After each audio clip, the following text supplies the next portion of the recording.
Ilang patungong probinsya maaga ng bumiyahe para iwas na sa siksikan at mahabang pila. Naritong newscoop ni Judith Estrada Larino. Maagang bumiyahe, pauwing probinsya ang ilang pasahero para makaiwas sa siksikan at mahabang pila ngayong Semana Santa. Sa Parañaque Integrated Terminal Exchange, umabot na sa 49,000 biyahero ang nagtungo sa lugar kahapon. Kaugnay nito ayon kay PITX spokesman Jason Salvador, inaasahang sa Miyerkules hanggang Huwebes, dadagsaang mas marami pang pasahero sa nasabing terminal.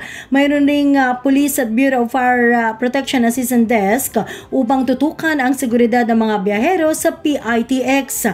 Samantala sa Ninoy Aquino International Airport, mayroon ng mangilang-ilang mga biyahero sa paliparan at tuloy-tuloy na ang pag-iikot ng Philippine National Police sa loob at labas ng NAIA. Yan ang aking news scoop. Ako, si Judith Estrada Larino, nagbabalita ng tama, naglilingkod ng tama.